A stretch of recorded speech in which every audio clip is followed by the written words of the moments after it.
We think streamers have it easy. Money, fame, millions of fans. But even the biggest names bleed behind the scenes. These are 10 times IShowSpeed wasn't just a streamer, he was just human. Number 10. It was supposed to be a fun science experiment. Elephant toothpaste. Just foam, right? Until the chemicals overflowed. Speed inhaled the dense smoke. He started coughing, gasping. He couldn't breathe. Paramedics were called, live on stream, and for a second, the energy stopped. Behind the chaos, he was just a kid, choking on fear. Number 9. In July 2023, while touring Japan, Speed ended up in the hospital. What started as facial pain became a nightmare. One eye swollen shut, head pounding. Doctors called it a cluster headache, but Speed called it something else. Like someone stabbing me in the eye, he streamed anyway. Fans saw the tears, the tremble, the silence. For once, the loudest man on the internet went quiet. Number 8. In Norway, the love became too much. He leaned out of a hotel window to greet fans. They rushed the building. Security failed. He ran. Someone grabbed his hair. He limped down the street, scared and surrounded, screaming, "Get off me!" That was the day Speed learned. Fame can love you and still break you. Number 7. One night,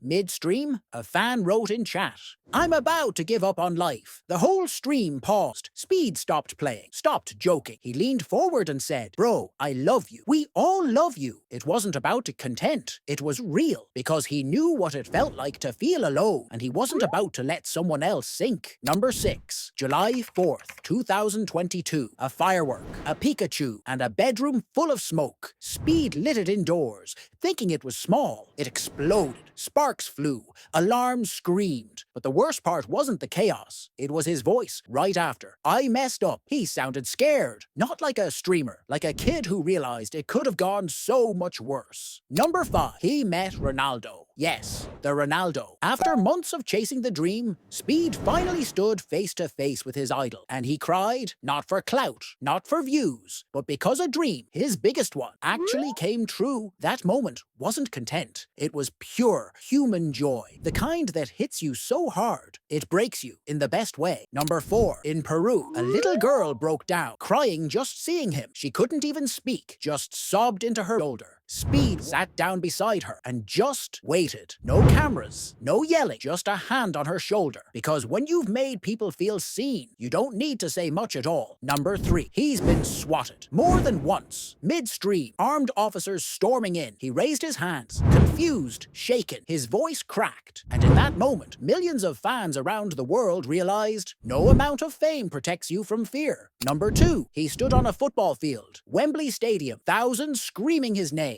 He stepped up and scored the winning penalty. Then he cried, not because he won, but because he felt it. The kid from Ohio, the kid who barked on stream, now raising money for charity. This time, the crowd didn't just cheer, they wept with him. Number 1. It wasn't a prank, or a stream, or even a headline. It was one sentence. "I'm scared I might die," he whispered after leaving the hospital. No audience, no mask, just Speed, shaken. He looked into the lens like he was looking for someone to talk to. And in that moment, every fan saw it. The pain, the pressure, the weight. Because behind every stream is a person trying to hold it together. You see the chaos, the rage, the madness. But what you don't always see is the heart. These moments weren't viral for the jokes. They hit different because they were real, raw, unfiltered. And in a world that rewards noise, sometimes the most powerful thing Speed ever did was cry and let the world cry with him.